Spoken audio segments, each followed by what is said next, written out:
Hello everyone, आज के इस वीडियो में हम सीवीसी रिपोर्ट्स के बारे में समझेंगे। सीवीसी रिपोर्ट्स अगर आपने कराया है, अगर आपके डॉक्टर ने लिखा हुआ है और अगर आप इसे समझना चाहते हैं तो सीवीसी रिपोर्ट्स को समझने के लिए 5 पैरामीटर्स बहुत ज़्यादा महत्वपूर्ण होते हैं।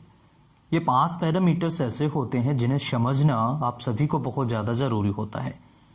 सबसे पहला पैरामीटर्स होता है हीमोग्लोबिन, जिसे हम ब्लड आयरन कहते हैं।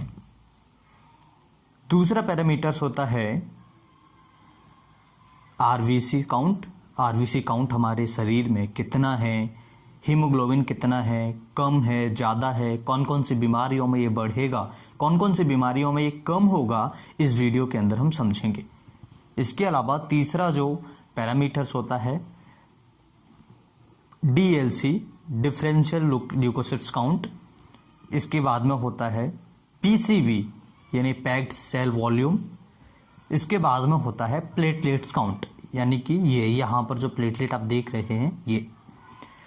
तो ये मेनली 5 ऐसे पैरामीटर्स होते हैं जिन्हें समझना हमें बहुत ज़्यादा ज़रूरी है।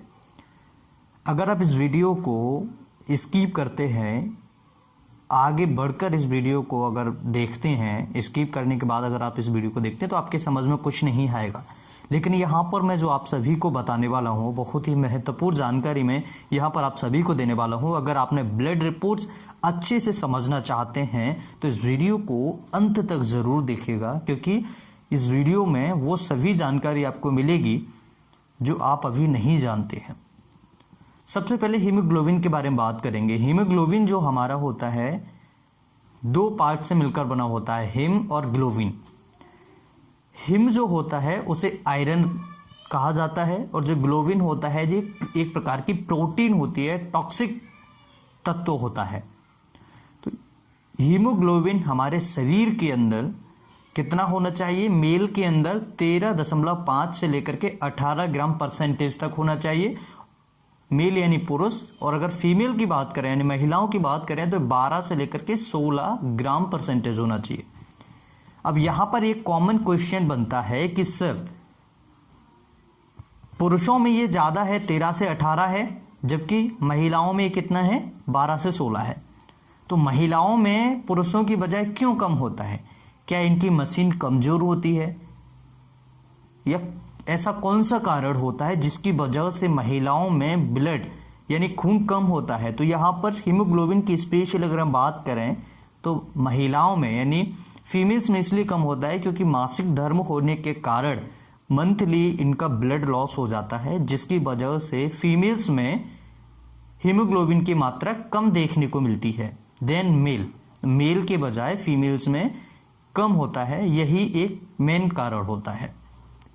दूसरा, तो यहां पर आप देखेंगे ये एक मेल्स की रिपोर्ट है यानी पुरुष की रिपोर्ट है, जिसमें 13.5 से लेकर के 18 ग्राम परसेंटेज है। और यहाँ पर मरीज का जो ब्लड आया है, यहाँ पर मरीज की वैल्यू है, यहाँ पर नॉर्मल वैल्यू है, राइट। तो यहाँ पर 14.1 ग्राम परसेंटेज है, ठीक है, यानी कि ये नॉर्मल है, ठीक है। अब अगर बात करें टोटल आरबीसी काउंट का, तो टोटल आरबीसी काउंट हमारे शरीर में कितना होना चाहिए? ये होना चाहिए, मेल की अगर हम बात करें तो 4.6 से लेकर के 6.2 मिलियन पर क्यूबिक एमएम, और फीमेल्स की अगर हम बात करें तो 4.2 से लेकर के 5.4 मिलियन पर क्यूबिक होना चाहिए, ठीक है। तो यहां पर इस पेशेंट की कितनी आई है? 4.24 मिलियन पर क्यूबिक एमएम, ठीक है। इसका मतलब है कि ये भी लगभग ठीक है, लेकिन अगर रिपोर्ट के हिसाब से, नॉर्मल वैल्यू के हिसाब से देखें तो थोड़ा सा ये कम है। अब आरबीसी कम होने के कारण क्या होते हैं? देखिए, या तो उस मरीज को कोई बीमारी है, एनीमिया है, इस कारण से आरबीसी हमारी कम हो जाती है। और हीमोग्लोबिन कम होने के कारण क्या है कि पेशेंट सही तरीके से डाइट नहीं ले रहा है, या फिर उस मरीज का जो खून है वो टूट रहा है, जैसे कि मलेरिया हुआ, पीलिया है, इस लेबर की बीमारियां हैं। इस तरह की अगर कोई बीमारी होती है मरीज को, तो ऐसी कंडीशन में हीमोग्लोबिन हमारा कम हो जाता है, या किसी को ब्लीडिंग हो रही हो, ऐसी कंडीशन में भी मरीज को खून जो हीमोग्लोबिन है वो कम हो जाता है। अब बात करते हैं WBCs के बारे में। देखिए WBCs हमारे लिए बहुत ज़्यादा ज़रूरी है। अगर WBCs किसी पेशेंट का कम है तो ऐसी कंडीशन में काफ़ी सारी प्रॉब्लम्स हमें देखने को मिलेगी। देखिए जो WBC होता है वो 4500 से लेकर के 11,000 यानी कि 4,500 से लेकर के 11,000 पर क्यूबिक mm होता है। तो यहाँ पर जो हमारा WBCs है, WBCs हमारा काम करता है फाइट करने का। अगर कोई इन्फेक्शन शरीर में जाता है तो उसे खत्म करने के लिए हमारा WBCs आएगा। जैसे घर के सामने हम एक चौकीदार खड़ा कर देते हैं, यहाँ पर अगर कोई चोर आता है या फिर कोई अनजान व्यक्ति आता है जो हमारे घर में घुसने की कोशिश करता है तो चौकीदार उसे रोकता है। इसी तरीके से WBCs जो हमारा होता है ये हमारी बॉडी के फाइटर्स हैं, सोल्जर्स हैं। ये हमारी बॉडी में जो भी इन्फेक्शन जाएंगे उसे रोकेंगे, उसे खत्म करेंगे। ठीक है, तो WBCs अगर कम होता जाएगा इसका मतलब है कि आपको इन्फेक्शन है।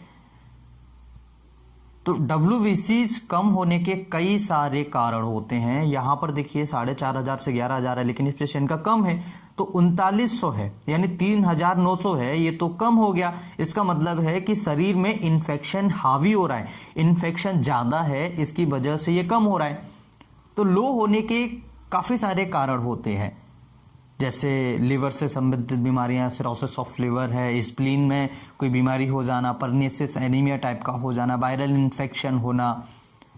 इस तरह की जो बीमारियां होती हैं उनमें हमारा जो WBCs काउंट होता है वो कम हो जाता है। ये सीधा इंडिकेट करता है कि हमारे शरीर में इन्फेक्शन ज़्यादा है और ये WBCs जो है वो लड़ नहीं पा रहा है, जिसकी वजह से हमारा WBCs कम हो रहा है। तो ऐसी कंडीशन में हमें दवाई की ज़रूरत पड़ेगी, राइट। तो दवाई हमें लेना बहुत ज़्यादा ज़रूरी है।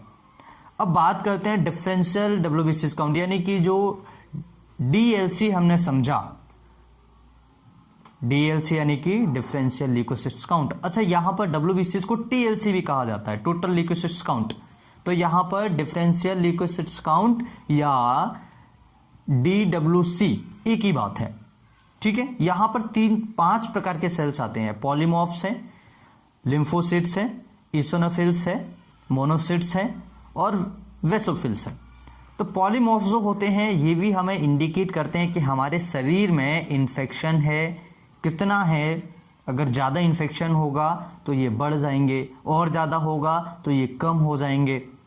तो यहाँ पर नॉर्मल वैल्यू है, देखिए पॉलीमॉर्फ की जो नॉर्मल वैल्यू है 50 से 70% है, लिम्फोसिट्स की जो नॉर्मल वैल्यू है वो 20 से 40% है, ईसोनोफिल्स की जो नॉर्मल वैल्यू है वो 1 से 6% है, मोनोसिट्स की जो नॉर्मल वैल्यू है ये आपकी 2 से 10% है और बेसोफिल्स की जो नॉर्मल वैल्यू है हमारी वो है आपकी 0.1%, राइट। तो यहाँ पर ये पॉलीमॉर्फ, लिम्फोसिट्स, ईसोनोफिल्स, मोनोसिट्स एंड वेसोफिल्स ये हमारे बहुत ही काम के सेल्स होते हैं। जब भी हमारे शरीर में इन्फेक्शन होता है तो अलग प्रकार के सेल्स जो होते हैं वो बढ़ जाते हैं। जैसे कि बात करें अगर ईसोनोफिल्स का, तो ईसोनोफिल्स हमारा कब बढ़ेगा? जब हमें एलर्जी होगी। अगर किसी चीज़ से एलर्जी है, एलर्जिक रिएक्शन हमारे बॉडी में हो रहा है तो हमें ईसोनोफिल्स बढ़ जाएगा। और अगर किसी को दवाई रिएक्शन कर गई है, कोई मेडिसिन अगर किसी को रिएक्शन कर जाती है तो ऐसी कंडीशन में हमारा जो पॉलीमॉर्फ्स होता है वो बढ़ जाता है। तो पॉलीमॉर्फ एक्यूट इन्फेक्शन में बढ़ जाता है।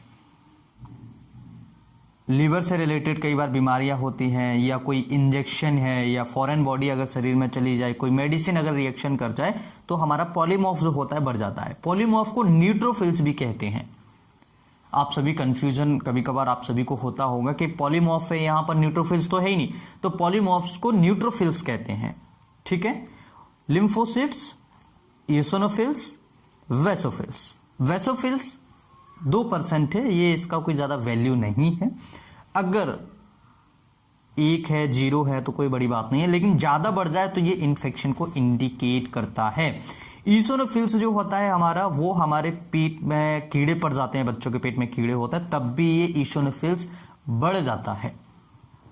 मोनोसिट्स जो होता है वो एक्यूट इन्फेक्शन में बढ़ जाता है। लिम्फोसिट्स भी हमारा एक्यूट इन्फेक्शन में बढ़ जाता है। जैसे जैसे इन्फेक्शन बढ़ेगा तो ये डाउन होते चले जाते हैं और कई बार ये बढ़ जाते हैं। एक अलग वीडियो में समझेंगे कि डाउन यानी कम कब होता है, लिम्फोसाइट्स है या मोनोसाइट्स है, ईओसिनोफिल्स है, पॉलीमॉर्फ्स है। अगर आप कहेंगे तो मैं इन पांचों सेल्स के बारे में एक अलग से सेपरेटेड 5 वीडियोस बनाऊंगा जिसमें कि आपको सारी जानकारी देखने को मिल जाएगी। अब बात करते हैं पैक्ड सेल वॉल्यूम के बारे में। पैक्ड सेल वॉल्यूम यानी कि पीसीवी, इसे हम हीमेटोक्रिट भी कहते हैं। अगर हमारे शरीर में पीसीवी हाई है यानी कि हीमेटोक्रिट जो पैक्ड सेल वॉल्यूम है ये हाई है, इसका सीधा सीधा मतलब ये होता है कि हमारे शरीर के अंदर जो खून है, जो ब्लड है, वो गाढ़ा होता चला जा रहा है। अब गाढ़ा क्यों होता चला जा रहा है, इसका रीजन है जब हमारे शरीर से पानी निकलता जाएगा। जैसे किसी मरीज को डायरिया हुआ, दस्त लग गए, वोमिटिंग जा रहा है पेशेंट, बहुत ज़्यादा उसको डायरिया डिसेंट्री हो रही है, तो ऐसी कंडीशन में हमारा पैक्ड सेल वॉल्यूम है वो हाई हो जाएगा, बढ़ जाएगा।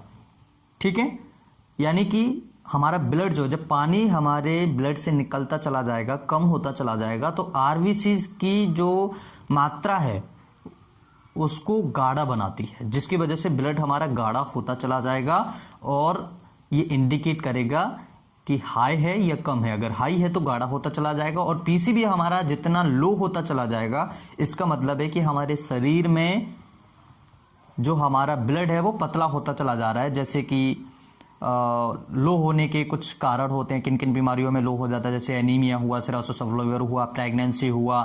ठीक है, इस तरह की जो बीमारी हैं इनमें ये कम हो जाता है।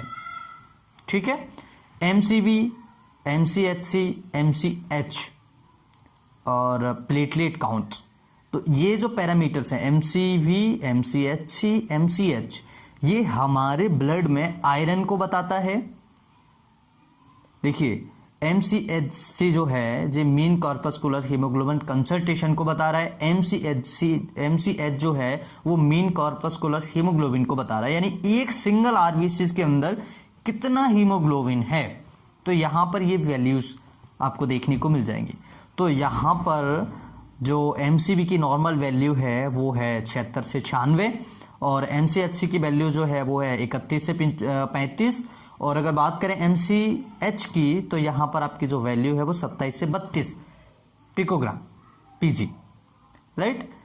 अब अगर बात करें एक और पैरामीटर्स की, प्लेटलेट्स के बारे में, तो प्लेटलेट्स हमारा डेंगू में मोस्टली कम होता है, आप सभी ने सुना होगा, लेकिन जरूरी नहीं है कि डेंगू में ही कम हो। काफी सारी ऐसी बीमारियां होती हैं, काफी सारे ऐसे इन्फेक्शंस होते हैं जिसमें हमारा प्लेटलेट्स काउंट कम हो जाता है।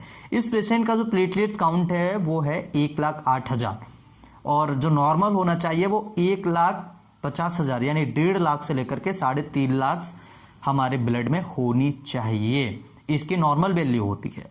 अब इस पेशेंट की कम है, तो ये 5 पैरामीटर्स हमने समझे आज के वीडियो में।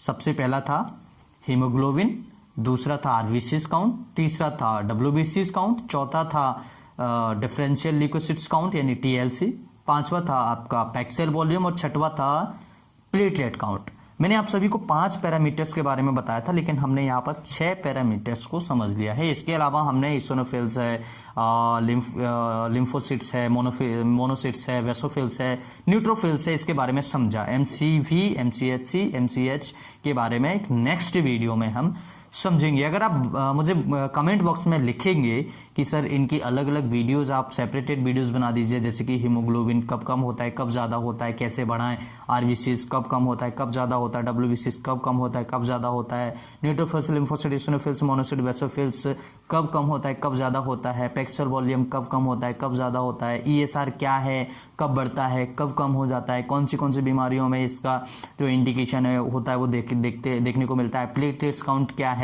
रेटिकुलोसाइट्स काउंट क्या है, ठीक है, माइलोसाइट्स क्या है, इमेच्योर एंड एटिपिकल सेल्स क्या है। तो इन सारी चीज़ों के बारे में अगर आप मुझे बताएंगे तो मैं एक नई अलग से वीडियो में आप सभी को बताने के कोशिश करूंगा। एक अलग से प्लेलिस्ट बना दूंगा जिसमें आप सभी अलग अलग वीडियोस को देखकर छोटे छोटे वीडियोस बनाने की कोशिश करूंगा, जिससे आप देखने के बाद अपनी नॉलेज को बढ़ा सकते हैं और अपने आरबीसीज और जो अपने सीबीसी टेस्ट रिपोर्ट है इसे समझ सकते हैं। मैं उम्मीद करता हूं कि आज की वीडियो में बहुत कुछ आपने सीखा होगा। अगर वीडियो अच्छा लगे तो लाइक एंड शेयर करें, कुछ पूछना चाहे तो कमेंट करें, कुछ पूछना चाहे तो कमेंट करने के बाद मुझे आप बता सकते हैं कि आपको ये वीडियो कैसा लगा। वीडियो अच्छा लगे तो लाइक शेयर एंड सब्सक्राइब करें। मैं फिर मिलता हूं इसी तरह किसी नई वीडियो में, तब तक के लिए bye bye, take care, thanks for watching, have a nice day.